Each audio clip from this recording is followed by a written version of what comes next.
క్రీస్తునందు ప్రియులు దేవుని పిల్లలైన మీ అందరికీ కూడా ఈ సాయంకాల వేళ క్రీస్తు నామములు శుభములు తెలియజేసుకుంటూ ఒక బైబిల్లోని మంచి అంశాన్ని ఈ సాయంత్రం కూడా మీతో పంచుకోవాలని ఆలోచన కలిగి ఉన్నాను. అది మీరు చూస్తున్న ఈ అంశం పేరు క్రైస్తవులు కొల్లగొట్టువారా అని. క్రైస్తవులు కొల్లగొట్టువారా అని. కొల్లగొట్టడం అంటే దేనినైనా దోచుకోవటం, విస్తారంగా పొందటం, ఊహించిన దానికంటే ఎక్కువగా లబ్ధి పొందడాన్ని కొల్లగొట్టడం అంటారు. మరి దేవుడు క్రైస్తవుల విషయమై కొల్లగొట్టేవారుగా వాళ్ళు ఉండాలి అని భావిస్తున్నారా? సహజంగా ఈ మాట కాస్త నెగిటివ్గానే మనకు అనిపిస్తుంది. కొల్లగొట్టడం అంటే ఎవరినో దోచుకోవటం అని. ఈ మాటలోని అర్థాన్ని మనం ఉన్నది ఉన్నట్టుగా ఒకవేళ తీసుకుంటే పొరపడినట్టే. ప్రస్తుత క్రైస్తవ సమాజంలో ఆర్థికంగా క్రైస్తవుల కుటుంబాలను దోపిడీ చేస్తున్న వాళ్ళు చాలామంది మనకు కనబడతారు. అంటే కొల్లగొట్టేవారు, దోపిడీ చేస్తున్న వాళ్ళు, దోచుకుంటున్న వాళ్ళు, ప్రజల ధనంపై మక్కువతో ప్రజలని దేవుని పేరిట దోపిడీ చేస్తున్నవాళ్ళు. కానీ ఇక్కడ మీరు అపార్థం చేసుకోవడానికి లేదు. ఇక్కడ మనం ఆలోచించబోయే భావం ఆర్థికంగా ప్రజలను కొల్లగొట్టటమనా, ఆర్థికంగా ప్రజలను దోపిడీ చేయటమనా? దేవుని యొక్క భావన ఏంటి? దేవుని యొక్క ఉద్దేశం ఏంటి? యేసుక్రీస్తు వారు అక్రమకారుడు అనే ఒక నింద ఆయన మీద పడింది. నిజానికి ఆయన అక్రమకారుడా? పదం చూస్తే ఆయన ఒక చెడ్డ వ్యక్తిగా, ఆయన ఒక గ్యాంగ్కి నాయకుడుగా, అక్రమాలు చేసే అక్రమకారుడుగా, ప్రవక్తల నోట పలికింపబడిన మాటను నెరవేర్చడానికి ఆ రోజు కత్తులు తీసుకోమన్నాడు. ఇక్కడ 2 ఉన్నాయంటే సరిపోతాయి అన్నాడు. అంటే నిజానికి ఆయన అక్రమకారుడు అంటే కాడు. ప్రజలు అపార్థం చేసుకుంటారు దేన్నైనా. ఈయన ఒక ముఠా నాయకుడు. ఆ ముఠా నాయకుడుగా ఆయన చేసేవన్నీ కూడా నేరాలు అని అభివర్ణించేవాళ్ళు కొందరైతే, ఆయన చాలా మంచివాడండి, ప్రజలకు మేలు చేసేవాడండి అని అనుకునేవాళ్ళు కూడా మరికొందరున్నారు. ఒక ఉదాహరణ మీకు చెప్పాలి అంటే, రాబిన్ హుడ్ అనేది నవలల్లో మనం చదువుకున్నాం. ఈ రాబిన్ హుడ్ వాడొక దొంగ. ఇంతకీ దేనికి దొంగ? ఎవరి దగ్గర దొంగ? మంచి దొంగ, చెడ్డ దొంగ అని ఆలోచిస్తే,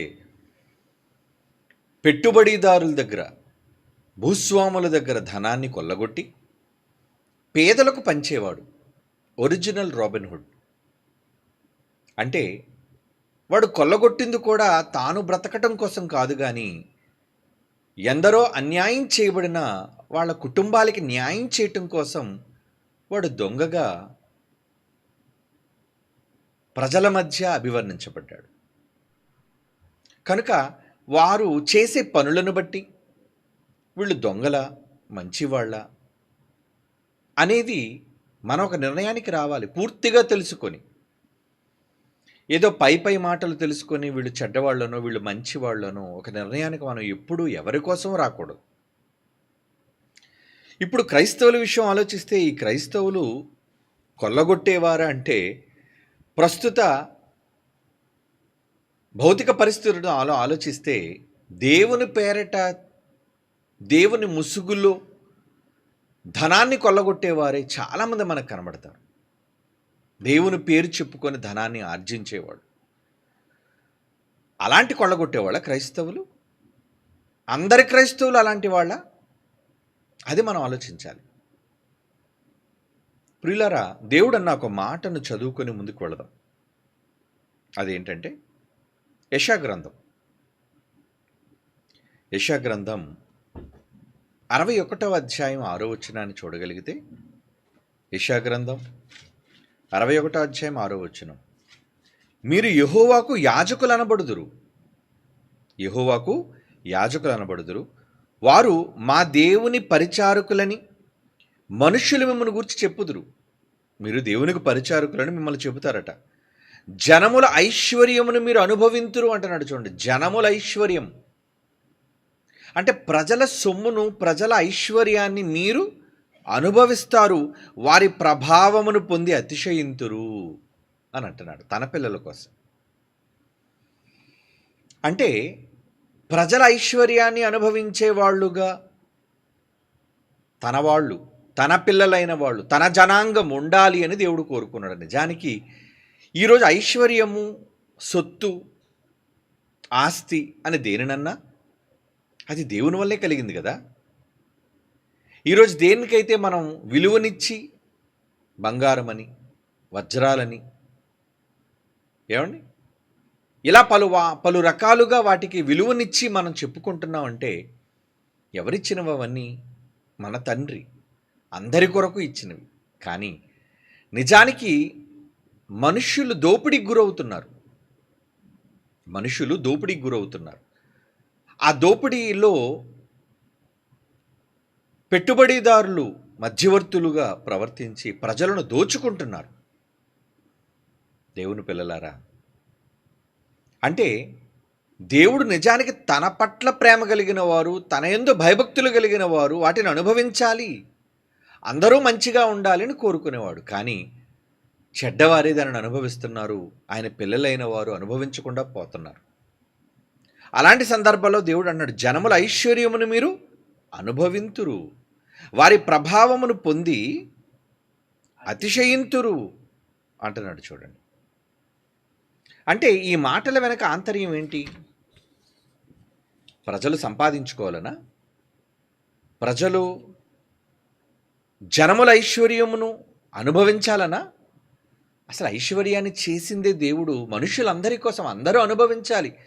గాలి, నీరు, నేల, ఏమండి, వెలుగు, వీటన్నిటినీ మనుషులందరూ ఎలాగైతే సమానంగా అనుభవిస్తున్నారు, భూమిలో దేవుడు పదిలపరిచిన ఐశ్వర్యాన్ని అంతటినీ అందరి కోసం చేశాడు. కానీ కొందరి చేతుల్లోనికే వెళుతుంది. కొందరే ఐశ్వర్యవంతులుగా కనబడుతున్నారు, మిగిలిన వాళ్ళు పేదలుగా ఉంటున్నారు. ఇది అన్యాయమే కదా? అవును, అన్యాయమే. కనుక అలాంటి సందర్భాలలో దేవుడు కొల్లగొట్టమన్నాడు. కొన్ని సందర్భాల్లో కొల్లగొట్టమన్నాడు. ఎలా అంటారా? ఒక మాట బైబిల్లో చూద్దాం. యెహోషువ గ్రంథం 8వ అధ్యాయం 27వ వచనం. యెహోషువ గ్రంథం 8వ అధ్యాయం 27.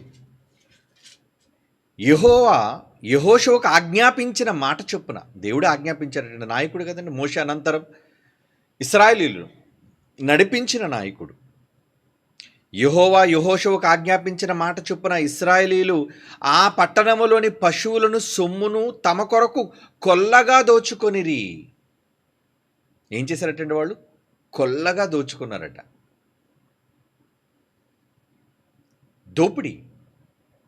దోచుకోవటం, కొల్ల సొమ్ము అంటున్నాడు. చూడండి, పశువుల సొమ్మును, పట్టణములోని పశువులను, ఆ పట్టణంలో దొరికిన ఐశ్వర్యాన్ని, సొమ్మును తమ కొరకు కొల్లగా దోచుకొనిరి. ఎందుకంటే దేవుడు ఎవరికి చెందాలి అనుకుంటాడో అది ఆయనకి రైట్ ఉంది. ఏమంటే ఆస్తిని సంపాదించిన వాళ్ళు ఎవరికి రాయాలి?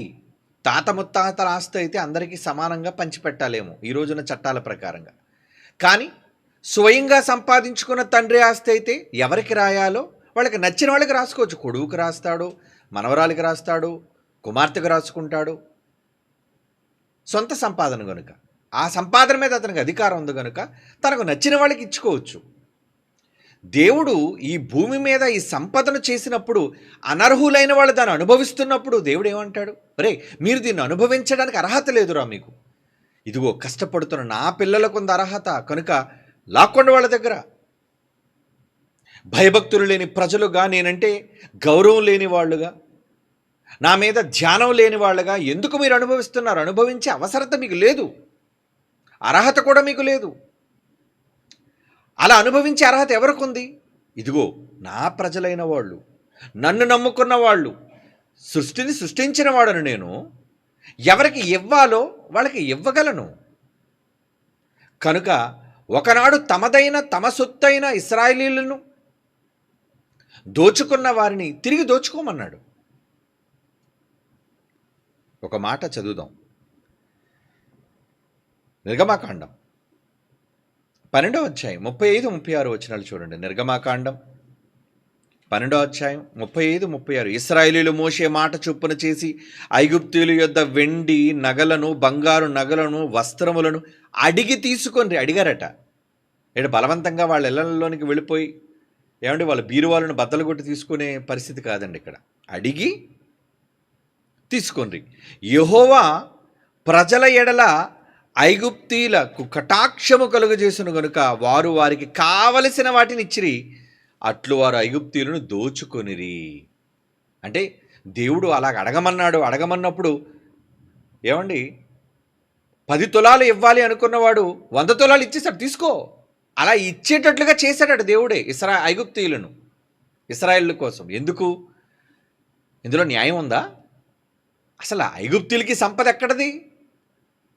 భూమిలో వాళ్ళు త్రవ్వి తీసుకున్న ఈ సంపద దేవుడిది కదా, తన పిల్లలకు చెందాలి కదా, అది కూడా నమ్మకస్తులైన పిల్లలకు చెందాలి కదా. ఆస్తి ఎవరికి ఇవ్వాలనుకుంటాడు? రోజు దాన్ని తగలబెట్టి తాగుబోతులకు ఏ తండ్రి అయినా ఆస్తి రాసి ఇవ్వాలనుకుంటాడు? చెప్పండి, న్యాయం ఉందా లేదా? అందులో విధేయులైన పిల్లలుగా తల్లిదండ్రుల పట్ల గౌరవం ఉన్న పిల్లలకు తండ్రి కానీ తల్లి కానీ ఆస్తి ఇవ్వాలి అనుకుంటారు. కారణం, వీడు పాడు చేసేవాడు కాడు, వీడు మంచివాడు. రోజు ఆస్తిని తగలబెట్టేవాడికి ఎలాగ ఆస్తి ఇవ్వాలనుకుంటే చెప్పండి? వీడికి ఇవ్వకూడదు, వీడి దగ్గర ఉండకూడదు అనుకుంటారు. దేవుడు కూడా తాను కలుగు చేసిన ఈ ప్రకృతిలోని సంపద ఎవడు అన్యాక్రాంతంగా అనుభవిస్తున్నప్పుడు, ఒరే మీకు అర్హత లేదురా అనుభవించడానికి, పిల్లలుగా వీళ్ళకుంది అర్హత, వీళ్ళు మంచివాళ్ళు. అది కాకుండా 400 సంవత్సరాలు ఊడిగం చేశారు, మీకు బానిసలుగా వీళ్ళు ఉన్నారు. ఏ మనుషులు గారా వాళ్ళు? ఒకప్పుడు యోసేపు వాళ్ళతో పాటు వెళ్ళినప్పుడు ఐగుప్తీయులతో సమానంగా ఉండేవాడు. కానీ రాను రాను రాను రాను విస్తరించిన ఇశ్రాయేలు ప్రజలందరినీ ఐగుప్తీయులు బానిసలుగా చేసేసుకున్నారు. అది తప్పు కదా, అన్యాయం కదా.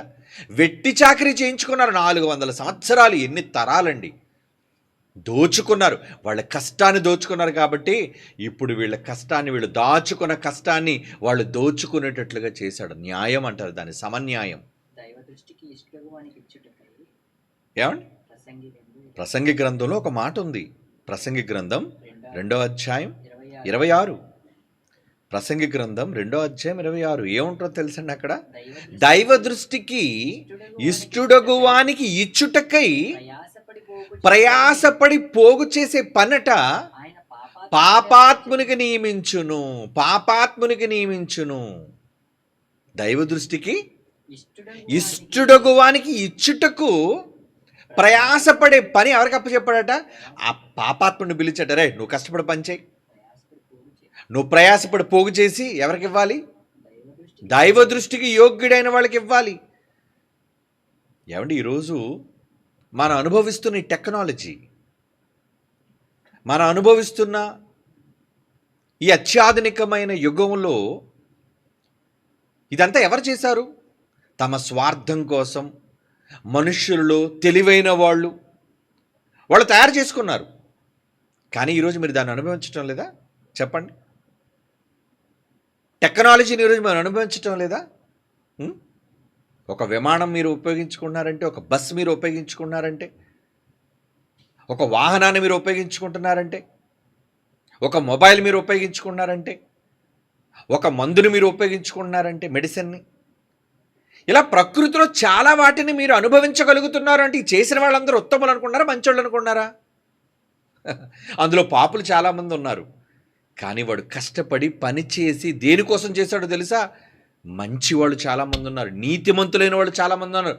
వాళ్ళకి ఇవ్వాలి, ఈ మెడిసిన్ వాళ్ళకి కావాలి, ఈ టెక్నాలజీ వారికి ఉపయోగపడాలి అనే దృష్టితో ఏమండి ఎవరెవరో చేసిన దాన్ని తమ స్వలాభం కోసం చేసుకున్న దానిని, తమ స్వప్రయోజనం కోసం చేసుకున్న దాన్ని దేవుడు అందరికీ అందుబాటులోకి తీసుకొచ్చాడు అంటే కారణం వాడు పాపాత్ముడైన వాడి కోసం చేసుకున్న ఏమండి అది మీకు అందేటట్లుగా దేవుడు చేశాడు. అంటే తన పిల్లలైన వారికి తాను చేసిన సృష్టిలో ఆస్తిగా దేవుడు దేన్నైనా ఇవ్వాలి అనుకోవడం తప్పేమీ కాదు. మరి వాడు ఇవ్వనప్పుడు బలవంతంగా వాడి దగ్గర మీరు తీసుకునేటట్లుగా చేస్తాడు ఆయనే. అదే ఇక్కడ చేశాడు కదా. నిర్గమాకాండలో ఏంటండి, యెహోవా ప్రజల ఎడల ఇశ్రాయేలు ఎడల ఐగుప్తీయులకు కటాక్షము కలుగు చేస్తును కనుక వారు వారికి కావలసిన వాటిని ఇచ్చేశారు. వెండి బంగారం ఏం కావలసి ఇచ్చేశారట. అట్లు వారు ఐగుప్తీయులను దోచుకొనిరి. అంటే దోచుకొనిరి అనే పదం ఏంటంటే దోపిడీలో మిగిలేది చాలా విస్తారమైన సంపద. అంటే ఆయన ఇచ్చేది విస్తారంగా ఉంటుందని చెప్పడానికి రే ఐగుప్తీయులు దోచుకుంటారా మీరు అన్నాడు.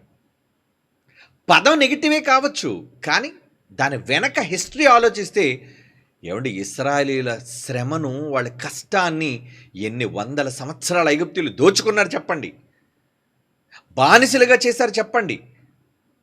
కనుక వాళ్ళు దాన్ని ఇవ్వటం, వీళ్ళు ఈ విధంగా దోచుకోవటం తప్పు కాదు. కనుక కొల్ల సొమ్ము అంటే కొల్లగొట్టడం అంటే దేవుడు ఎవరికి ఏది అందాలి అనుకుంటాడో ఏమండి అది అందేటట్టు చూస్తాడు దేవుడు.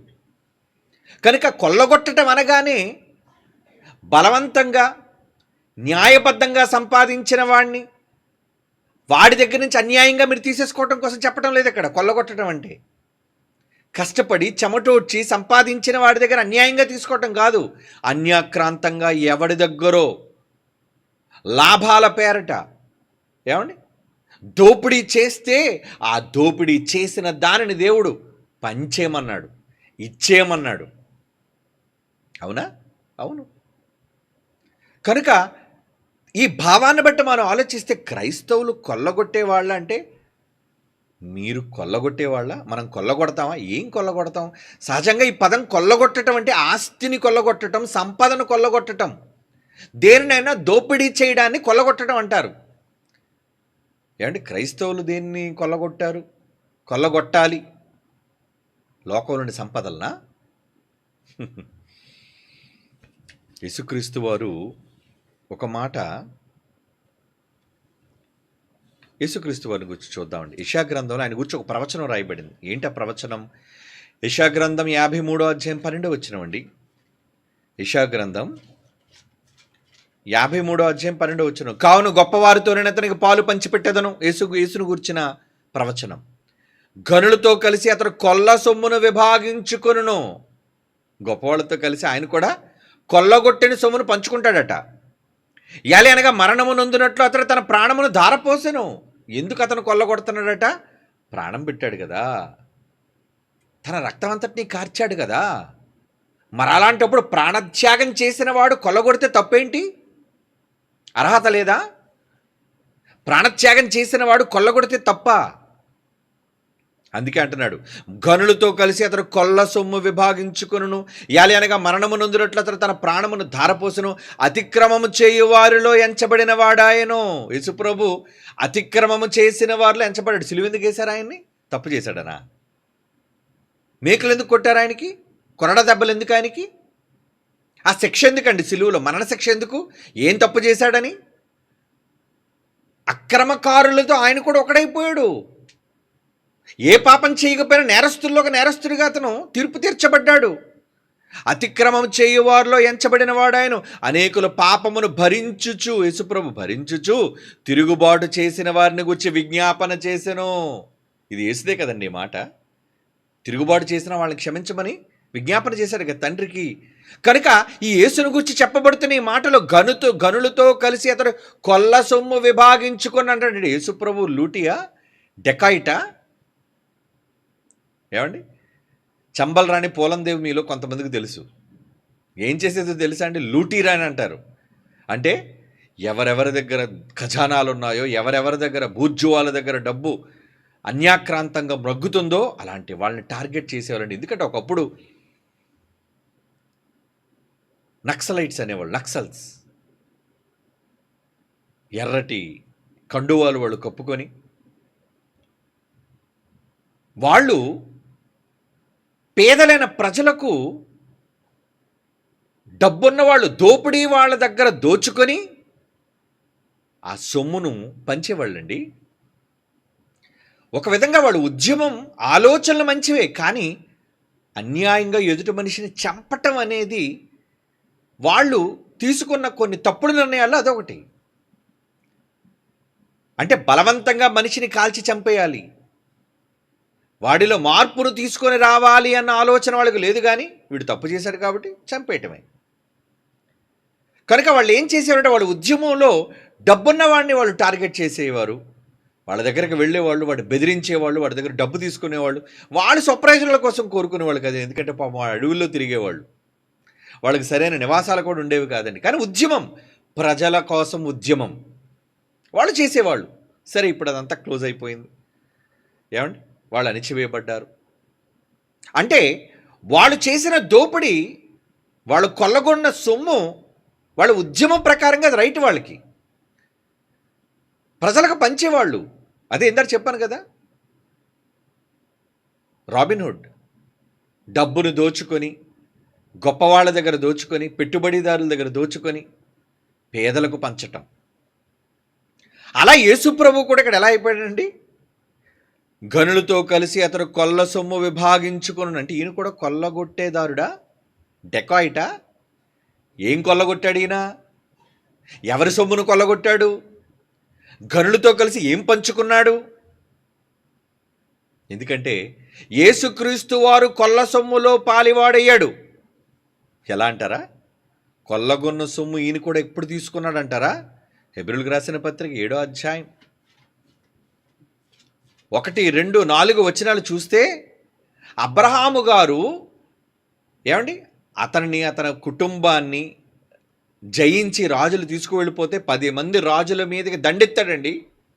ఎవరు దండెత్తారో తెలుసా అండి? అబ్రహాము సైన్యంతో వెళ్ళాడు. నా భార్యలను, నా పిల్లలను, నా సొత్తును మీరు అపహరించుకు వెళ్ళారు కనుక యుద్ధం చేశాడు వాళ్ళతో. అలా 10 మంది రాజులతో యుద్ధం చేసి తిరిగి వస్తున్నాడు. అదే చదవండి, హెబ్రీ పత్రిక 7వ అధ్యాయం 1వ వచనం నుంచి. రాజులను సంహారం చేసి తిరిగి వచ్చుచున్న అబ్రహామును ఎవడు కలుసుకొని అతను ఆశీర్వదించనో, ఎవనికి అబ్రహాం అన్నిటిలో 10వ వంతు ఇచ్చనో ఆ షాలేము రాజును మహోన్నతులకు దేవుని యాజకుడుకు మెల్కీసెదకు నిరంతరము యాజకుడై ఉన్నాడు. ఎవరి మెల్కీసెదకు? యేసుప్రభు యాజకత్వం చేసేవాడు. యెరూషలేము యొక్క రాజుని షాలేము రాజు ఆయనే, యాజకుడు ఆయనే. అప్పటికి ఆయన అబ్రహాము గారిని కలిసేటప్పటికి శరీర సంబంధమైన వంశావళి ఆయనకి లేదు. ఏమండి, మనుష్యుల పోలిక కానీ పుట్టనూ లేదు, తల్లి గర్భంలోంచి ఆయన జన్మించడం లేదు. ఎందుకంటే వంశం లేదు ఆయనకి. అప్పటికి భూమి మీద మానవుల వంశం లేదు కనుక ఆ షాలేము రాజు అతను కలుసుకొని ఆశీర్వదించాడటండి. అందుకే అతని పేరు మొదటికి నీతికి రాజనియు యేసుప్రభుకి వర్తిస్తాయివని, తర్వాత సమాధానపు రాజనియు అర్థం ఇచ్చినట్టు షాలేము రాజు అని అర్థం. 4వ వచనం. ఇతరెంత కొనుడో చూడుడి, మూల పురుషుడైన అబ్రహాము అతనికి కొల్లగొన్న శ్రేష్టమైన వస్తువుల్లో 10వ వంతు ఇచ్చెను. రాజులను జయించడానికి వెళ్ళి యుద్ధంలో గెలిచి తన వారితో పాటు రాజుల దగ్గర మిగిలినవి కూడా కొల్లగొట్టుకొని వచ్చాడట అబ్రహాము. కొల్ల సొమ్ము అన్నారు దాన్ని. ఏమండి, ఒక రాజు మరొక రాజ్యం మీదకి దండెత్తాడు అనుకోండి, ఆ రాజుని గెలిచినప్పుడు ఆ రాజ్యంలో ఉన్నవన్నీ ఎవరు అవుతాయి చెప్పండి? గెలిచిన రాజువే కదా. ఏమంటే భారతదేశాన్ని మీదకి దండెత్తి వీళ్ళు చాలామంది ఎందుకు దాడులు చేశారు? ఇక్కడ దొరికే సంపద. ఏమండి, అందుకే కదా మహమ్మదీయులు ఎందుకు దండెత్తారు? ఏమండి, గ్రీకులు ఎందుకు దండెత్తారు? ఇలా చాలా తెగల వాళ్ళు భారతదేశం మీదకి దండెత్తడానికి గల కారణం ఏంటి? భారతదేశం చాలా సంపన్న దేశం. రాసులు, రత్నాలు రాసులుగా పోసి అమ్మేవాళ్ళు వీధుల్లో. అదే మన చరిత్ర. అందుకు వాళ్ళు దండెత్తారు. మరి దండెత్తి మనల్ని ఓడించి మన దగ్గరున్న సంపద అంతటిని కూడా కొల్లగొట్టుకుపోయారు. ఏమంటే బ్రిటిష్ వాళ్ళు ఎత్తుకెళ్ళిపోలేదా? బ్రిటిష్ వాళ్ళు ఎందుకు వచ్చారు? వ్యాపారం చేయడానికి. మన దగ్గర వ్యాపారానికి అనుకూలమైన వనరులు ఉన్నాయి కనుక వ్యాపారాలు చేసి మన కష్టాన్ని వాడుకొని మన బానిసలుగా చేసి చివరికి మన పీకాక్ త్రోన్ కూడా ఎత్తుకెళ్ళిపోయారు. ఏమంటే నెమల సింహాసనం, అవునా? చివరికి మన ఆంధ్రప్రదేశ్లో దొరికిన కోహినూరు వజ్రం అది కూడా ఎత్తుకెళ్ళిపోయారు. మందది మన దేశంలో దొరికింది. అంటే వాడు దొంగలైన వాళ్ళు ప్రపంచాన్ని పరిపాలించిన వాళ్ళైతే కావచ్చు బ్రిటిష్ వాళ్ళు, కానీ ఏ దేశాన్ని అయితే కొల్లగొట్టారో ఆ దేశంలోని విలువైన వాటన్నిటినీ కూడా కొల్లగొట్టిపోయారు. ఎందుకంటే అధికారం, పెత్తనం. మనం ఓడిపోయాం, వాళ్ళు గెలిచారు. అలాగే అబ్రహాము గారు 10 మంది రాజులను జయించి తిరిగి వస్తున్నప్పుడు ఆ రాజుల దగ్గర ఉన్న కొల్లగొట్టిన సొమ్ము ఏదైతే ఆయన తెచ్చాడో విస్తారంగా, అందులో దశమ భాగం 10 వంతులు, 10వ వంతుని ఎవరికి ఇచ్చారటండి? మెల్కీసెదెకు అనే ప్రధాన యాజకుడికి ఇచ్చాడు. ఆయన ఎవరో కాదండి, ఆ రోజు అబ్రహాముకు దర్శనమిచ్చిన యేసుక్రీస్తు ప్రభుల వారు. ఆ రోజు అబ్రహామును ఆశీర్వదించడానికి వచ్చిన యేసుక్రీస్తు వారు ఆయన. మరి యేసుప్రభు వారు ఏం పుచ్చుకున్నారు? కొల్లగొట్టిన వాటిని పుచ్చుకున్నారా? అవునా? అంటే కొల్లగొట్టిన సొమ్మే ఆయన కూడా తీసుకున్నాడా? దశంభాగంగా ఆయన తీసుకున్నది ఏంటి? రాజులను జయించి కొల్లగొట్టిన సొమ్ము. ఇప్పుడు చదవండి యెషయా గ్రంథం 53:12. కావున గొప్పవారితో తనకు పాలు పంచిపెట్టేదను, గనులతో కలిసి కొల్ల సొమ్ము విభాగించుకొనును. అంటే యేసుక్రీస్తు వారి యొక్క భవిష్యత్తును గూర్చి, లేదా జరిగిన వాటిని గూర్చి, భూత వర్తమాన భవిష్యత్తు కాలాలలో సంభవించే వాటన్నిటిని గూర్చి ఒకప్పుడు యేసుప్రభు ఏం చేశారు, తర్వాత యేసుప్రభు వారు ఏం చేయబోతున్నారు, ఇలా వీటన్నిటిని గూర్చి కూడా రాయబడిన ప్రవచనం ఇది. అంటే కొల్లగొట్టారు, భవిష్యత్తులో కూడా ఆయన కొల్లగొట్టబోతున్నాడు. ఏం కొల్లగొట్టబోతున్నాడు ఆయన? ఒకప్పుడైతే కొల్లగొట్టిన సొమ్ములోని భాగాన్ని తీసుకున్నాడు. అబ్రహాముని ఆశీర్వదించడానికి కొల్లగొట్టిన సొమ్మునే తీసుకున్నాడు. కొల్ల సొమ్ము అంటే ఏంటి? ఓడించి గెలుచుకున్న సంపద, అది విస్తారమైన సంపద. అలాంటి సంపదను సంపాదించుకున్నాడు. ఆ కొల్లగొట్టిన వాటిలో పాలు పంచుకున్నాడు. ఎవరు? యేసుక్రీస్తు వారు. అంటే యేసుక్రీస్తు వారిలో ఏముందన్నమాట? కొల్ల సొమ్ము పంచుకునే పరిస్థితి. అంటే కొల్లగొట్టాడు ఆ రోజే, కొల్లగొట్టిన దాన్ని పంచుకున్నాడు ఆ రోజే. మరి భవిష్యత్తుని ఏం సూచిస్తుంది అది? అంటే ఆ రోజు జరిగిన సందర్భాలు, భూతకాలంలో జరిగినవి భవిష్యకాలానికి ఏం సూచించబోతున్నాయంటే ఈయన ఏదో కొల్లగొట్టబోతున్నాడు. ఏం కొల్లగొట్టాడు ఆయన? ఏమండి, ఏం కొల్లగొట్టాడో చూస్తారా? యోహాను సువార్త 12వ అధ్యాయం, యోహాను సువార్త 12వ అధ్యాయం అండి, 19వ వచనం. యోహాను సువార్త 12వ అధ్యాయము 19వ వచనం. కావున పరిసయ్యులు ఒకరితోనొకరు ఏమనుకున్నారట? మన ప్రయత్నములు ఎట్లు నిష్ప్రయోజనమైన పోయినవో చూడుడి. ఇదిగో లోకము ఆయన వెంట పోయినని చెప్పుకొనిరి. లోకం ఎవరి వెంట వెళ్ళిపోయిందటండి? లోకం ఆయన వెంట వెళ్ళిపోతుందట. అంటే ఎవరిని సంపాదించుకున్నాడు ఈయన? యేసు కొల్లగొట్టింది ఏంటి? భూమి మీదకి నరుడుగా ఆయన ఉద్భవించి కొల్లగొట్టాడు. దేన్ని కొల్లగొట్టాడు? ప్రజల హృదయాలను కొల్లగొట్టాడు. అవునా? ఏమండి, హృదయాన్ని దోచుకున్నవాడిని కూడా దొంగని అంటారు కదండి. ఏమండి మీరు నా మనసు దోచుకున్నారండి అంటే, అది దోచుకున్నాడంటే నేనేమైనా ముఖానికి దొంగలాగా నల్లరెబ్బను కట్టుకొని, ఏమండి నిన్ను హింసించి నీ దగ్గర దొంగతనం చేస్తే దొంగోడు అని అర్థం. నా మనసు మీరు దోచుకున్నారండి అంటే, దోచుకునే పదం ఎందుకు వాడుతున్నారు అక్కడ? దోపిడి. నన్ను మీరు దోచేసుకున్నారు, నా మనసు మీరు దోచుకున్నారు అంటే హృదయాన్ని కొల్లగొట్టడం అర్థం, మనిషిని కొల్లగొట్టడం అర్థం. అవునా? అంటే ఇప్పుడు యేసుక్రీస్తు వారు దేనిని కొల్లగొడుతున్నారు? ఆయన లోకాన్నే కొల్లగొట్టాడు. ఆయన గనులతో కలిసి కొల్ల సొమ్మును విభాగించుకునేను. అంటే లోకంలో చాలామంది గొప్పోళ్ళు ఉన్నారు, వాళ్ళందరికీ ఫ్యాన్ ఫాలోయింగ్ ఉంది. అవునా? మహాత్మా గాంధీకి ఫ్యాన్ ఫాలోయింగ్ ఉంది, సుభాష్ చంద్రబోస్కి ఫ్యాన్ ఫాలోయింగ్ ఉంది, ఏమండి డొనాల్డ్ ట్రంప్కి ఫ్యాన్ ఫాలోయింగ్ ఉంది, పుతిన్కి ఫ్యాన్ ఫాలోయింగ్ ఉంది. ఇలా చాలామంది గొప్పోళ్ళు, గనులైన వాళ్ళకి ఫ్యాన్ ఫాలోయింగ్ ఉంది. కానీ వాళ్ళందరికన్నా ఎక్కువ ఫ్యాన్ ఫాలోయింగ్ ఎవరికి ఉంది చెప్పండి? యేసు ప్రభు. వాళ్ళందరూ గనులైతే ఒక మనిషిగా వారిలాగే భూమి మీద పుట్టిన యేసు కూడా లోకం అనుకున్న గనులతో పాటు కొల్ల సొమ్ము కొల్లగొట్టాడు. ఏం కొల్లగొట్టాడు? ప్రజల గుండెలను కొల్లగొట్టాడు, దోచుకున్నాడు ఆయన. ఆ రోజు ఇశ్రాయేలు దోచుకున్నారు. న్యాయబద్ధంగా వాళ్ళకి రావాల్సింది దేవుడు ఇచ్చింది వాళ్ళకి రానప్పుడు రే తీసుకోండిరా అన్నాడు దేవుడు, కొల్లగొట్టండిరా అన్నాడు దేవుడు. ఎందుకంటే ఆ స్థాయినిది. ఈరోజు కొల్లగొట్టడం అంటే, దోచుకోవటం అంటే మనం ఏ భావనలో ఆలోచించాలనుకున్నారు? ఇక్కడ లోకాన్నే కొల్లగొట్టాడండి ఆయన.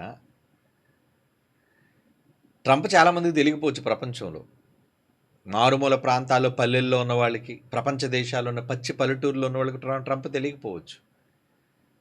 కానీ యేసుప్రభు అందరికీ తెలుసు. మహాత్మా గాంధీ ప్రపంచం అంతా తెలియకపోవచ్చు.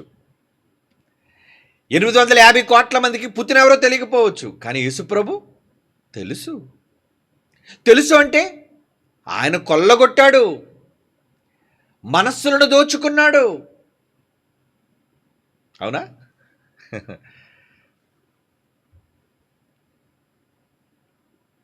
ఎఫెసీయులకు రాసిన పత్రిక, ఎఫెసీయులకు రాసిన పత్రిక 1వ అధ్యాయం 14వ వచనం చూడండి. ఎఫెసీయులకు రాసిన పత్రిక 1వ అధ్యాయం 14వ వచనం.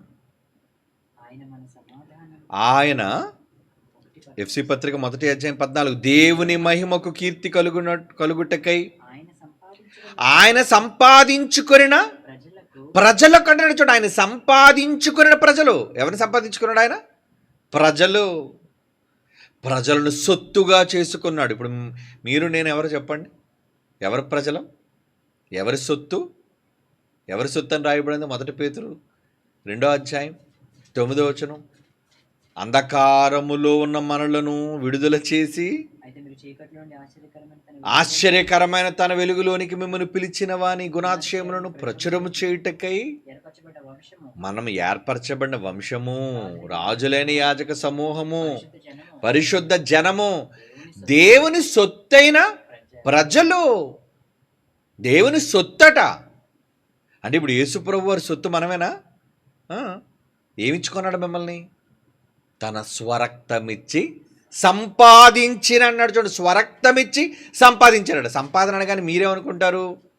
మణులు, మాణిక్యాలు, బంగారం, నోట్లు, భూములు, అంతే కదండి. ఈరోజు ప్రజలకు ఆస్తి అంటే ఏది?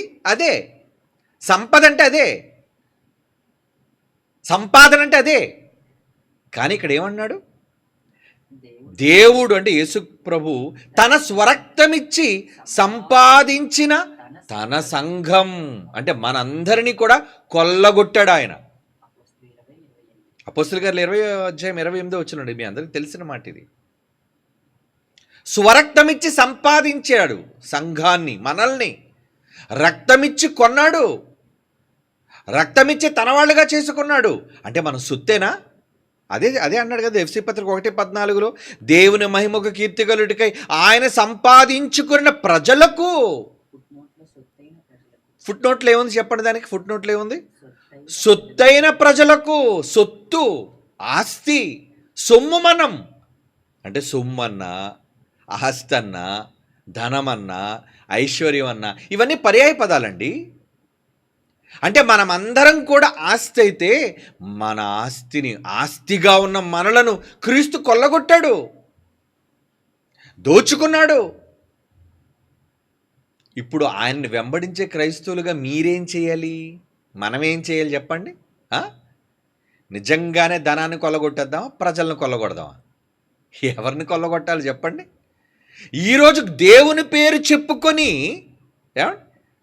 దేవుని ముసుగులో చాలామంది ధనాన్ని కూడగట్టుకుంటున్నారు, బ్లాక్ మనీ సంపాదించుకుంటున్నారు, కోట్ల రూపాయల సొత్తును అపహరిస్తున్నారు ప్రజల దగ్గర. పోనీ తీసుకున్నది ప్రజలకేమైనా వినియోగిస్తున్నారా? ఆ లెక్కలు దేవునికి తెలుసు. అంటే ఈరోజు ప్రస్తుతం క్రైస్తవులు చేస్తుంది వ్యాపారం. ప్రజలతో వ్యాపారం, దేవుని ముసుగులో వ్యాపారం, ప్రతిదీ వ్యాపారం, బిజినెస్.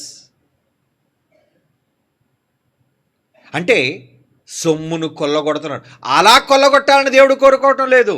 ఈరోజు క్రైస్తవులుగా మనం కొల్లగొట్టాల్సింది మనుష్యుల హృదయాలను కొల్లగొట్టాలి.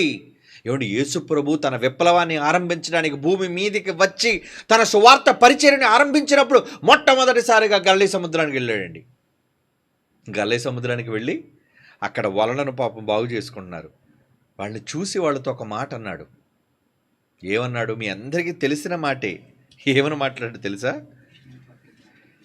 మిమ్మల్ని ఏం చేస్తానన్నాడు తెలుసండి. మార్కు సువార్త 1వ అధ్యాయం 16వ వచనం నుంచండి. మార్కు సువార్త 1వ అధ్యాయం 16వ వచనం నుంచి. ఆయన గలిలయ సముద్ర తీరమును వెళ్ళుచుండగా సీమోను సహోదరుడుగా అంద్రేయ సముద్రంలో వలవేడి చూచిన వాళ్ళ జాలరులు, యేసు నా వెంబడి రండి, నేను మిమ్మను మనుష్యులను పట్టు జాలరులుగా. మనుష్యులకు వలవేడు నేర్పిస్తానండి. కమాన్, మీరు సముద్రంలో చేపలకు వలవేయడం నేర్చుకున్నారేమో, కానీ నా దగ్గర మరొక అద్భుతమైన విద్య ఉంది. ఆ విద్య ఏంటో తెలుసా? మనుష్యులకు వల వేయటం. మనుష్యులకు వలేసే వాళ్ళు కూడా ఉన్నారా? ఎందుకు లేరు? మనుష్యులకు కూడా వలేసి ప్రేమతో వలేసేవాడు ఒకడు, డబ్బు చూపించి వలేసేవాడు ఒకడు, కులం చూపించి వలేసేవాడు ఒకడు, అవునా, అధికారాన్ని చూపించి వలే వేసేవాడు ఒకడు, దేవుడు ముఖాన్ని చూపించి వల వేసేవాడు ఒకడు. ఇలా చాలా రకాలుగా మనుష్యులను వలేసి పట్టుకుంటున్నారు. పాపం చేపలు చిక్కడిపోతున్నాయి అందులోని. నో, వాటన్నిటికీ దేవుడికి లెక్క చెప్పాలి ఎవరైనా. ఎందుకంటే దేవుని సొమ్ము. లెక్కల మనిషి ఆయన. చెప్పాను చాలాసార్లు మీకు. దేవుడు లెక్కల మనిషి. ఆయన లెక్కల్లో ఒక రూపాయి తేడా వచ్చిన ఒప్పుకోడు. ఆయన నిలదీసి నిన్ను అడుగుతాడు, ఏం చేసావు, నీకు ఇచ్చిన నాణ్యం ఏది అంటాడు ఆయన, అడుగుతాడు ఆయన. కనుక యేసుక్రీస్తు వారు క్రైస్తవ్యానికి నేర్పించింది ఏ వలయడం? స్వార్థ ప్రయోజనాల కోసం మనుష్యుల మీద వలలేయటం కాదు. దేవుని కోసం వాక్యం అనే వల విసిరి మనుషులను పట్టడం, సంపాదించడం, దోచుకోవటం. దేని దోచుకోవటం? దోచుకోవడం అని సరే మళ్ళీ నెగిటివ్ పదం అనుకుంటున్నారా? మనుష్యుల హృదయాలను కొల్లగొట్టడం, మనుష్యుల గుండెలను దోచుకోవటం. అందుకే లోకం ఎక్కడికి వెళ్ళిపోతుందట? ఆ రోజు పరిశీలి ఏమన్నారట? లోకం ఆయన వెంట పోవుచున్నది. ఏంటండి ఈయంతో వెళ్ళిపోతుంది లోకం అంతా? కొల్లగొట్టాడు, గుండెలను కొల్లగొట్టాడు, మనుష్యులను కొల్లగొట్టాడు. ప్రపంచవ్యాప్తముగా ఆయన కొల్లగొట్టిన సొమ్ము.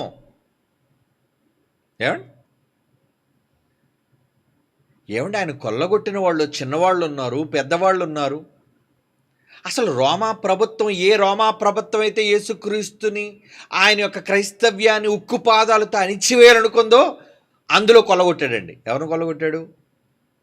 కాన్స్టంటైన్. తెలుసు కదా మీకు. వాడు ఒక చక్రవర్తి, సీజర్ చక్రవర్తి. వాడు రోమా ప్రభుత్వపు చక్రవర్తి. వాడికేసాడు వల. పడ్డాడా? వల్లో పడ్డాడు. దెబ్బకు రోమా ప్రభుత్వం అంతా క్రైస్తవ్యంలోకి మారిపోయింది. రోమన్ క్యాథలిజం ఎక్కడి నుంచి వచ్చింది? మొదట అక్కడి నుంచే. ఏమండి ఈ మధ్యన ఒక న్యూస్ సోషల్ మీడియాలో ఉంది, నిజమే అది. ఒకనాటి కువైట్ ప్రిన్స్, కువైట్ దేశానికి చెందిన ఒక రాజు, యువరాజు ఎవరిని స్వీకరించాడు తెలుసా అండి? యేసుక్రీస్తుని రక్షకుడుగా స్వీకరించి బాప్తిసం తీసుకున్నాడు. అదేంటండి, ఇస్లాం దేశానికి చెందినవాడు, ఇస్లాం రాజుగా ఉండి ఆయన యేసుప్రభుని నమ్మడం ఏంటండి? ఇస్లాం వాళ్ళు యేసుప్రభుని నమ్మకూడదా?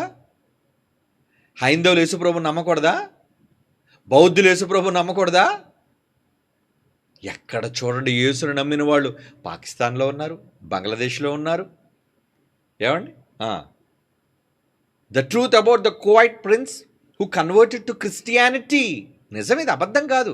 ఏమిటి, కువైట్ రాజుకి, యువరాజుకి, కువైట్ యువరాజు ఎందుకు యేసుప్రభు వలలో పడ్డాడు?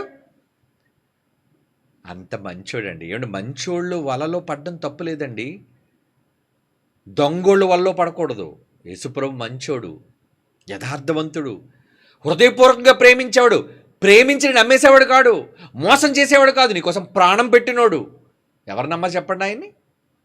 ఆయన నమ్మని వాళ్ళు ఎవరండి?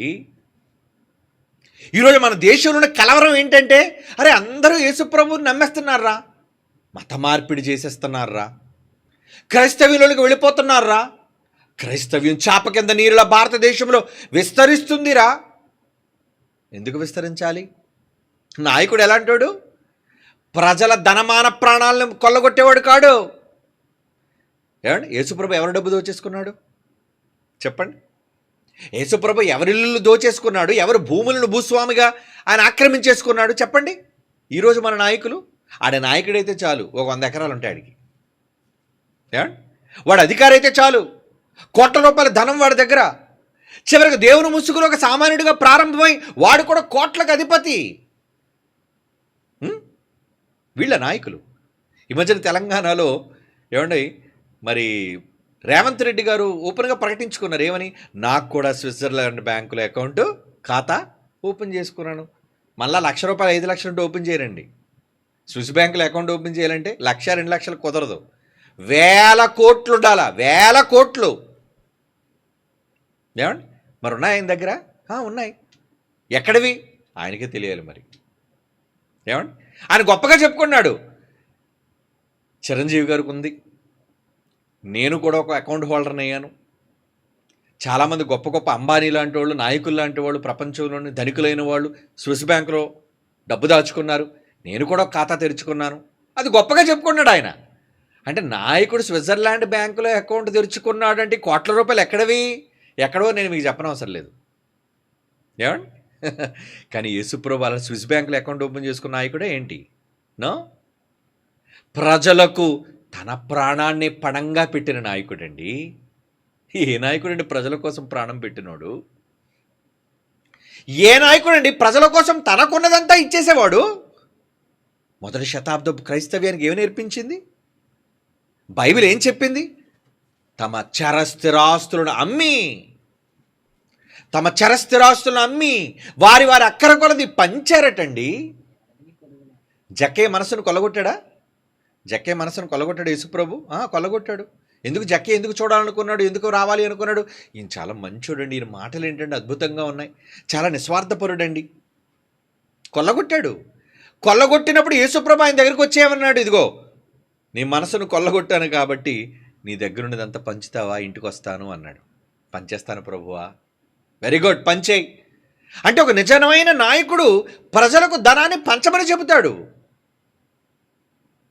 అవునా? పంచండి, పెట్టండి, ఇవ్వండి. ఎవరికి కొదువు ఉండకూడదు. మొదటి శతాబ్దపు సంఘం క్రైస్తవ్యం అదే చేసింది. ఎవ్వరికి కొదువు అన్నది లేదటండి. అపోస్తుల కార్యాల్లో ఉంది. 4వ అధ్యాయం అపోస్తుల కార్యములు 34వ వచనం. అపోస్తుల కార్యములు 4వ అధ్యాయం 34 ఏమనుంది అక్కడ? భూములైనను ఎండ్లైనను కలిగిన వారందరూ తమ కలిగిన వాటిని అమ్మి వాటి వెల తీసుకుని వచ్చి అపోస్తుల పాదాల దగ్గర పెట్టారట. అయ్యా, వారు ప్రతివానికి వాని అవసరతను బట్టి అక్కర బట్టి పంచిపెట్టిరి గనుక ఎవ్వరికి కొదువన్నది లేదటండి. కొదువు లేదండి. ఆహా, ఎంత గొప్ప సంఘం! కనుక క్రైస్తవులు కొల్లగొట్టేవాళ్ళ? ఏం కొల్లగొట్టేవారు? ప్రజల జోబులను కొల్లగొట్టేవాళ్ళు కారు. ఏమండి, దేవుని కొరకు ప్రజలను కొల్లగొట్టేవాళ్ళు రియల్ క్రిస్టియన్స్. నిజమైన క్రైస్తవుడు ధనాన్ని కొల్లగొట్టడం మీద కాన్సన్ట్రేట్ చేయడు. ఈరోజు ప్రతి క్రైస్తవుడు తన ఆస్తిని ఎలా పెంచుకోవాలి, తన సంపదను ఎలా పెంచుకోవాలి, తను ఎలా కోటీశ్వరుడిగా మారాలి అన్న దురాలోచనలతో నిండినవాడు. అవునండి, అవును, అలా ఆలోచిస్తున్నారు ఈరోజు. మరి ఈరోజు నిజమైన క్రైస్తవుడు డబ్బు కోసం కాదండి, మనుష్యుల కోసం. మనుష్యులే దేవుని సొత్తు, మనుషులే దేవుని ఆస్తి అన్నప్పుడు వాళ్ళు కొల్లగొట్టాలా వద్దా? ఏమండి, వాళ్ళు దోచుకోవాలా వద్దా? మరి దోచుకోవాలంటే ఏం చేయాలి చెప్పండి? ఈరోజు మనం ఒక చక్కని పాట, ఒక ఆల్బమ్ చేసాం. ఇప్పుడు కాదులేండి, ఇప్పటి నుంచో జాన్సన్ గారు బ్రతుకున్నప్పటి నుంచి క్రైస్ట్ చర్చ్ వాళ్ళు albums, Bible open universities India international albums దించుతున్నారు. ఈ ఆల్బమ్స్ ఎంతమందిని కొల్లగొడుతున్నాయి? ఏమండి, విన్నవారిని అడగండి. ఏమండి, మీ పాటలు మా మనసు దోచుకున్నాయండి. ఒక ప్రేమ పాట కావచ్చు, ఒక పరిశుద్ధాత్మ దేవుని పాట కావచ్చు, ఒక తండ్రి పాట కావచ్చు. ఈరోజు కూడా ఫైనల్ సాంగ్ 5 మెలోడీస్. ఎంత అత్యద్భుతమైన గీతాలు! మరలా 2027 టాప్ సాంగ్స్ రాబోతున్నాయి. అద్భుతమైన పాటలు ముందే చెప్పేస్తారని ఏంటండి ఇంత ధైర్యంగా మీరు చెప్తున్నారు? ఏమైనా దాచిపెట్టారా? ఏం దాచిపెట్టాం? దాచిపెట్టింది దేవుని వాక్యం అనే సంపద. ఏముందా మన దగ్గర? నా దగ్గర ఏముంది? ఒకరు అడుగుతున్నారు, ఏమిటి ప్రేమ పాట మీరు ఎలా రాశారండి? జాన్సన్ గారు పల్లవే కదండి రాశారు. అవును, పల్లవే రాశాడు ఆయన. ఆ పల్లవిలో కూడా చాలా మార్పులు చేశాను నేను. పల్లవే చాలా మార్పులు చేశాను. 2 చరణాలు. ఆ 2 చరణాలు ఎలా రాశానో తెలుసండి? ప్రేమను ఫీల్ అయి రాశానండి. ప్రేమను ఫీల్ అయ్యి, అంటే ఒక మనిషి ఒక పొరుగు మనిషిని పూర్ణ హృదయంతో ప్రేమిస్తే ఆ మాటలు ఎలాగైతే వ్యక్తపరుస్తాడో అలానే నేను నా తండ్రిని జ్ఞాపకం చేసుకుంటే, పరలోకపు దేవుణ్ణి జ్ఞాపకం చేసుకుంటే, నా ఆ ఊహలలో నుంచి, నా ఆలోచనలో నుంచి, నా అనుభూతుల్లో నుంచి వచ్చిందండి ఆ పాట. ప్రేమ పాట. నిజంగా ఆ చరణాల్లోని ఆ పదజాలాలు చూస్తుంటే అండి ఎంతో హృదయాన్ని దోచుకునేటట్లుగా, మైమర్చిపోయేటట్లుగా. ఏమండి? నా ప్రేమలో కొలతేదీ లేదని, నావన్నీ నీవేని. అదే కదండి రాశాను. నా ప్రేమలో కొలత లేదని, నా ప్రేమలో కొలతను ముందు రాశాను. తర్వాత అంటే కొలత, నేను ఏది నీకు ఇచ్చేటప్పుడు కొల పెట్టి ఇవ్వను. ఇదిగో నీకు ఎంత, ఇదే కొలత. నో, దేవుడు ప్రేమలో కొలత అనేది లేదు. ఏమంటే ఒక భార్య భర్తను డబ్బులు అడిగింది అనుకోండి, ఇలా డబ్బులు తీసి లెక్క పెడతాను. ఏంటంటే లెక్క పెడతాను, ఇవ్వండి అంటది. అంటే లెక్క, అంటే కొల చూసిస్తాడు నీకు. ఎంత ఎంత అవసరం, ఎంత అవసరం చెప్పు, అంతే ఇస్తాను. కొంచెం ఎక్కువ ఇవ్వండి, లేవు ఇప్పుడు అంటాడు. కానీ దేవుడు కొలమానానికి మించి నా ప్రేమలో కొలత లేదని, ఏది అడిగినా నువ్వు నేను కాదనని అని రెండోసారి మళ్ళీ ఇంకోటి రాశాను. మళ్ళీ అదే రిపీట్ కాకుండా, నా ప్రేమలో కొరత లేదని. అంటే నువ్వు అడిగేది నా దగ్గర లేదని నేను చెప్పను. అంటే ప్రాస కొలతను ముందన్నాను, తర్వాత కొరతనన్నాను. నా ప్రేమలో కొరత లేదు అంటే నా దగ్గర ఏది తక్కువ లేదు. నావన్నీ నీవే కదా, నీకేం కావాలి? నావన్నీ నీవే. అందుకోసం గగనాలు దాటైనా నీ కోసం వచ్చాను, ఆగలేక నిన్ను చూడడానికి. ఏమండి? ప్రేమించిన వాళ్ళు ఒకరొకరు చూడాలి అనుకుంటారు కదండి. చూడాలి. ఏదో ఒకసారి వీడియోలో కనబడండి, ఏదో ఒకసారి మీరు ఫోటో పంపించండి, ఏదో ఒకసారి మీరు కనబడండి ఒకసారి. అంటే చూడాలి అనుకుంటే దేవుడట చూడాలి అని మనల్ని అనుకొని, అబ్బా నేను ఎంత దూరం ప్రయాణం చేసి గగనాలు దాటి నేను వచ్చేలోపు నేను చూడడానికి టైం పడుతుంది కాబట్టి ఆగలేక చేతులను చెక్కేసుకున్నాడట. ఆగలేక చేతిలో చెక్కుకున్నానని. అంటే ఈ మాటలు, ఈ పాటలు నిజంగా దేవుణ్ణి అనుభూతితో రాస్తే అండి, ఎవరి హృదయాలు కొల్లగొట్టకుండా ఉంటే చెప్పండి. ఈరోజు నిజంగా ఈ యువతరానికి ఒక మేల్కొలుపుగా ఉంది ఆ పాట. యువతరానికి మేల్కొలుపు. పిచ్చి ప్రేమల వెంట పరుగులు తీసే ఈ యవ్వనులు, కామ కోరికలు తీర్చుకోవడానికి పరుగులు తీసే ఈ యవ్వన నైజం, అలాంటి వాళ్ళకి నిజమైన దేవుని ప్రేమ ఏంటో, వాట్ ఈస్ ప్యూర్ లవ్, నిజమైన ప్రేమ ఏంటో అన్నది తెలియజెప్పే మన మాట కావచ్చు, మన ప్రసంగం కావచ్చు. కొల్లగొట్టవా? ఏమండి? ప్రజల హృదయాలను కొల్లగొట్టవండి? ఖచ్చితంగా కొల్లగొట్టి తీరితే, నో డౌట్. ఇక మీదట ముందు వచ్చేవి కూడా కొల్లగొట్టి తీరుతాయి. కారణం, మన దగ్గర సంపద ఉంది. ఏంటా సంపద? ఏమిచ్చి కొంటున్నా వీళ్ళందరినీ? ఒక పాట ఇచ్చి కొన్నాం, అవునా? ఆ పాటలో ఏముంది? వాక్యం. ఒక సభ పెట్టి కొన్నాం, ఒక సభ. ఏమండి? నన్ను పిలవడానికి లక్షల రూపాయలకి వ్యయం చేసి పెద్ద భారీ ఎత్తున సభలు ఏర్పాటు చేసి వేల మందిని కూర్చోబెడుతున్నారంటే అందులో ఎంతమంది హృదయాలను కొల్లగొట్టాలి? నేను అదే అనుకున్నాను, నాకు వచ్చిన ఈ ఛాన్స్ ఎలాగో ఉపయోగించుకోవాలి, వీళ్ళలో ఎక్కువ మందిని నేను కొల్లగొట్టాలి. అంటే నాకున్న ఈ 1 hour టైం, ఈ వాక్యం చెప్పి ఈ సమయంలో నేను అనేక మంది హృదయాలను దోచుకోవాలి నేను. అంతేగాని వీళ్ళందరికీ ఎప్పుడు చూసినా దశంభాగాల కోసం ప్రసంగాలు చేసి, చందాల కోసం ప్రసంగాలు చేసి, ప్రత్యేక కానుకల కోసం ప్రసంగాలు చేసి, ఇచ్చేయండో ఇచ్చేయండో ఇచ్చేయండో. ఏమండి, ఎప్పుడైనా అలాంటి కోసం మాట్లాడామండి? ఏదో సెమినార్ కోసం ఒక సందర్భంలో చెబితే చెప్పాం, సెమినార్ కోసం. ఆ తర్వాత ఎన్నో అద్భుతమైన సంగతులు బైబిల్లో ఉన్నాయి. ఎప్పుడు చూసినా దశంభాగాల కోసం ప్రసంగాలే వీళ్ళు. మిగతా బోధకులు చూడండి, సంఘాల్లో ఎప్పుడు చూడండి కానుకల మీదే. ఏమండి? వాళ్ళ తాలూకా బోధనలు చూడండి, ఎప్పుడు దశంభాగాల మీదే, కానుకల మీదే. ఇవ్వండి ఇవ్వండి ఇవ్వండి ఇవ్వండి. అలా ప్రజలను కొల్లగొట్టే దౌర్భాగ్యమైన ఆలోచన మనకు లేదు. ఎవడో ఏదో అనుకుంటాడు, పోనివ్వండి. మనం దేవుని ఎదుట యథార్థవంతులం. అవును, మన దేవుని ఎదుట యథార్థవంతులం. మన కోసం ఏమీ బ్లాక్ మనీ దాచేసుకోలేదు. ఎక్కడ నోట్లు కట్లగా చేసేసి ఎక్కడ దాచేసుకోలేదు. ఎల్బీబీ దగ్గర అదేం లేదు. No, open. ఎల్బీబీ ఏం దాయలేదు. నా పిల్లలకి ఏమీ దాచి మూట అప్పచెప్పలేదు. ఇదిగో నాయన, ఇన్ని లక్షల రూపాయలు, ఇన్ని కోట్ల రూపాయలు, ఇదిగో. నో. దేవుని పిల్లలారా, నిజముగా దేవుడు అర్థమైతే ధనాన్ని కొల్లగొట్టాలనుకో, అవి తర్వాత వస్తే దాని అంతటి అదే. దాని మీద మీరు ప్రత్యేకమైన శ్రద్ధ పెట్టవలసిన పని లేదు. అవసరం కొద్దీ వస్తుంది. ఏమండి, ఇంతమందికి ఉచితంగా భోజనం పెట్టాలని అనుకున్నాం అంతే. ఏమండి, ఇన్ని వేల మంది వచ్చేస్తారు కదా, వీళ్ళందరికీ ఉచిత భోజనం పెట్టగలమా అనే సందేహం చాలామందిలో కలిగింది. అయినా పెట్టామా లేదా? పెట్టాం అంటే నేను వాళ్ళు కొల్లగొట్టాను. కొల్లగొట్టడం అంటే వాళ్ళు డబ్బులు దోసి నా జోబులు వేసుకోలేదు. ఈ సన్నాసులు అయ్యే తప్పుడు మాటలు చెప్తారు. నా ఎల్బీబీ దానికి కక్కుర్తికి పడేవాడు కాదు, తలదించేవాడు కాడు. రాజు ఎప్పుడు రాజులాగా ఉంటాడు. King is always a king. కక్కుర్తి పడ్డ ప్రతి చిన్నదానికి. యేసు రాజు, మేము కూడా రాజులమే, మీరు రాజులే. నిజమైన రాజు దేనికి కక్కుర్తి పడతాడు చెప్పండి? కనుక నేను కొల్లగొట్టాను దేనిని? మనం వచ్చే సెమినార్కి భోజనం పెట్టాలి, ఉచిత భోజనం అని నేను చెప్పే మాటల ద్వారా నిజంగా క్రైస్ట్ చర్చిలో అనేక మందిని వాళ్ళ హృదయాలను కొల్లగొట్టాను. కొల్లగొడితే ఇచ్చారా లేదా? ఇచ్చారండి. ఇచ్చిన దానికి మరో లెక్క చెప్పాం. ఇదిగో ఎంత ఇచ్చారు, ఎంత ఖర్చు అయింది, ఎంత మిగిలింది అనౌన్స్ చేశారు కదండి సండే. ఎందుకు చెప్పాలి? లెక్క చెప్పాలి.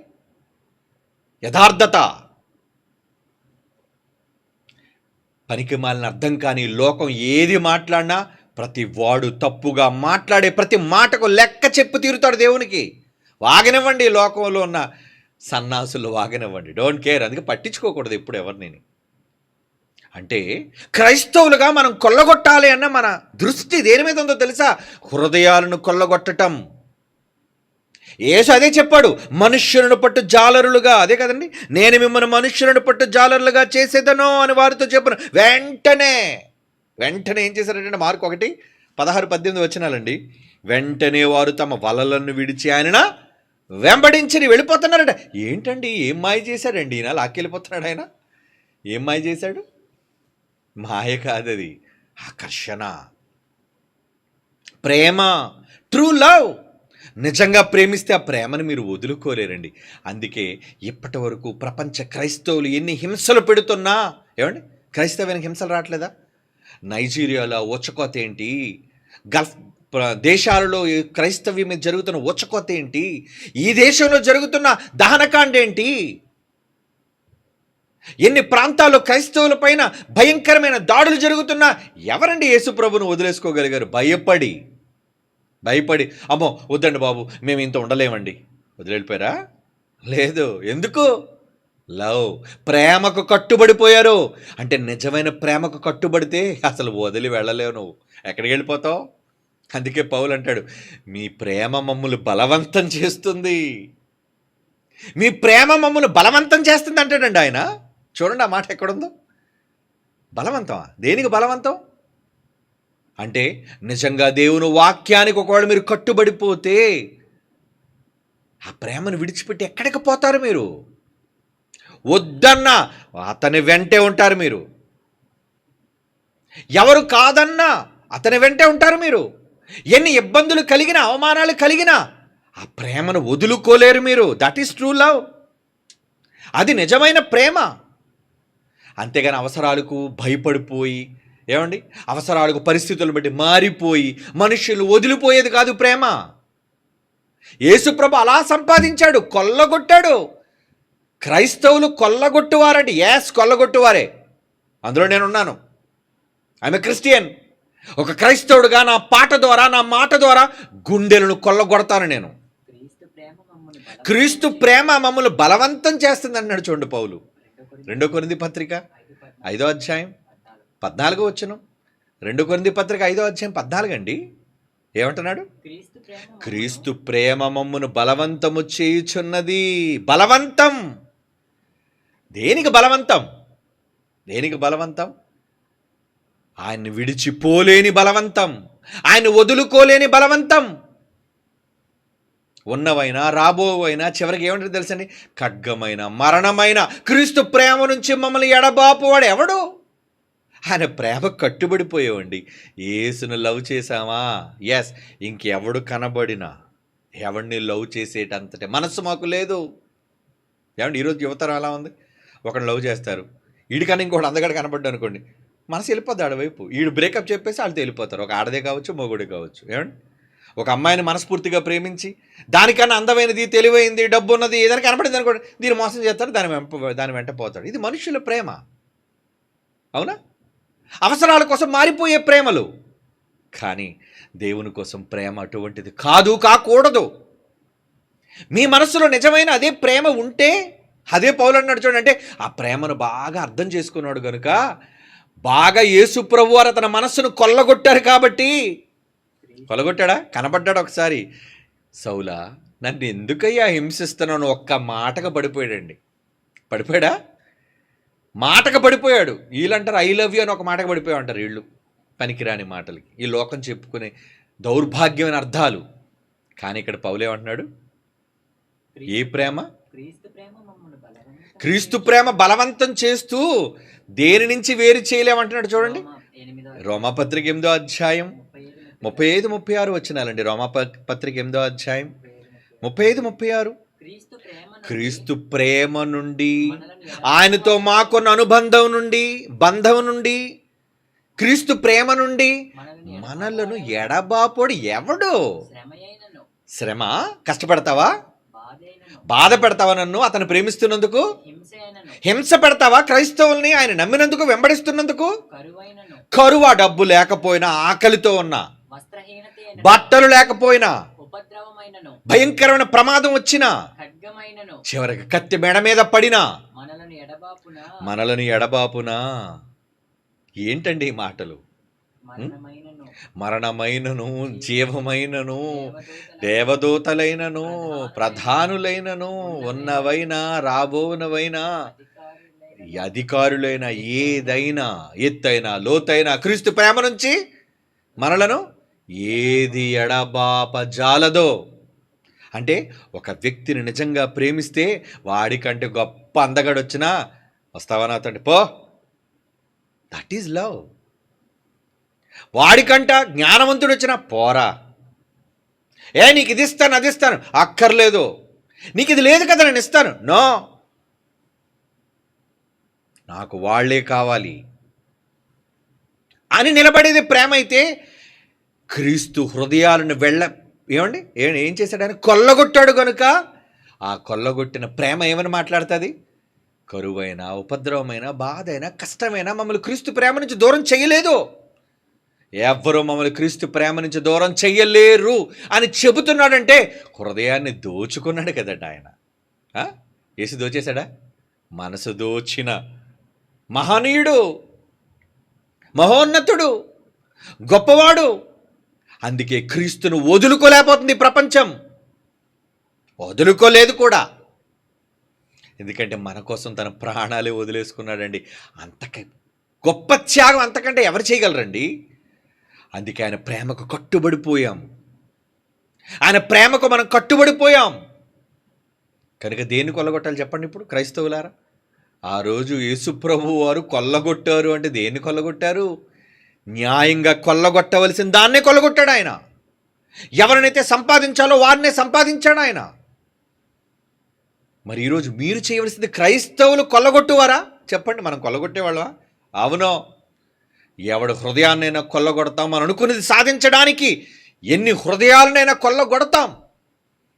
సెమినార్ జరిగిన తర్వాత అదే అనుకున్నానండి, ఆహా, నిజంగా దేవుని మాటల చేత ఎంతమందిని కొల్లగొట్టామా.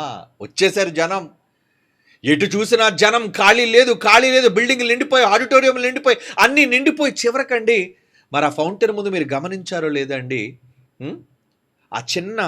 ఆ మంచులో పైన ఇది కూడా స్క్రీన్ కూడా లేదండి, కేవలం మొక్కలతో నిండిన దాని కింద ఆ 2 క్యాంపస్ 1లో 2 గార్డెన్ల మధ్యన ఉన్న ఆ గుడారం మధ్య చాలామంది పాపం పడుకున్నారండి. రాత్రిపూట నేను 1 టైంకి వెళ్ళి చూసేవాడిని. అయ్యో పడుకున్నారా నాన్న, వాళ్ళకి బరకాలు తీసుకొచ్చి ఇవ్వండి, ఒత్తుగా వేసుకొని పడుకుంటారు, ఉన్నాయి కదా తెప్పించాం అని పిల్లలతో, సెక్యూరిటీ పిల్లలతో చెప్పి వెళ్ళాను నేను.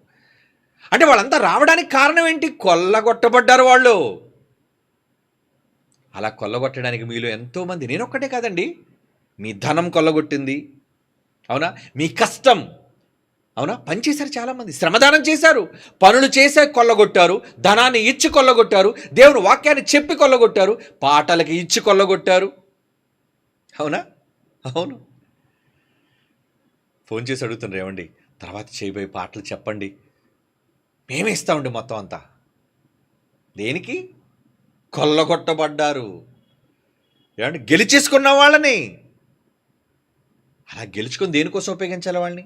దేవుని కోసం, దేవుని కోసం, సేవ కోసం వినియోగించే వాళ్ళగా ఉండాలి. అంతేగాని స్వార్థ ప్రయోజనాల కోసం మనం వాళ్ళని దోపిడీ చేసే ఈ దొంగ బోధకులులా కొల్లగొట్టే వాళ్ళగా ఉండకూడదు.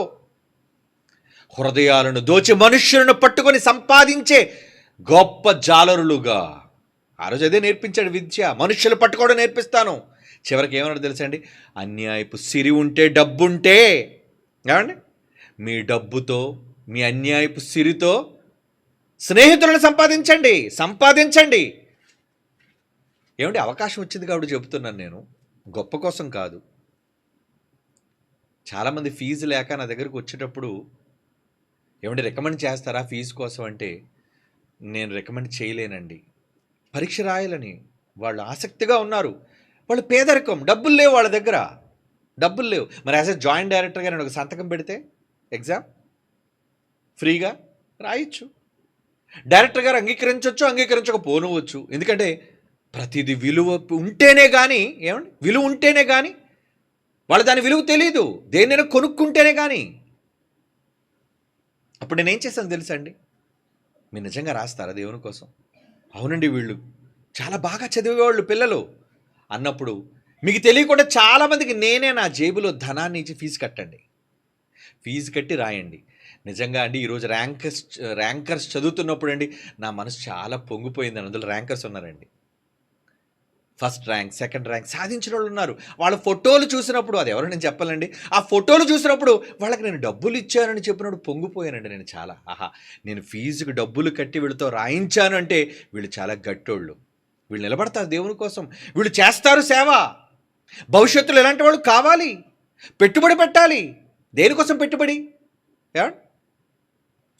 అంటే నిజముగా దేవుని కొరకు పెట్టుబడి పెట్టడం అంటే వాళ్ళని కొలగొట్టడం కాదు, డబ్బుని, నీ దగ్గర ఉన్న ధనాన్ని కూడా ఇచ్చి అన్యాయపు చరిత్తో ఏం చేసేమన్నాడు? మంచి స్నేహితులను సంపాదించుకో, దేవుని కోసం బలవంతులను సంపాదించు, చెయ్యి. దేవుని పిల్లలారా, అది కొల్లగొట్టడం అంటే, అదండి కొల్లగొట్టడం అంటే. మరి ఈరోజు క్రైస్తవులు ఏ కొల్లగొట్టేవారుగా ఉన్నారు? ఎవరిని కొల్లగొట్టేవారుగా ఉన్నారు? ధనాన్న, ఆస్తులన. చాలా దౌర్భాగ్యమైన పని అది. ఆస్తుల కోసం, ధనం కోసం ప్రజలను ఒకళ్ళు కొల్లగొట్టాలన్న దుష్ట ఆలోచన ఉంటే వాడు శాపగ్రస్తుడు. మర్చిపోకండి, శాపగ్రస్తుడు.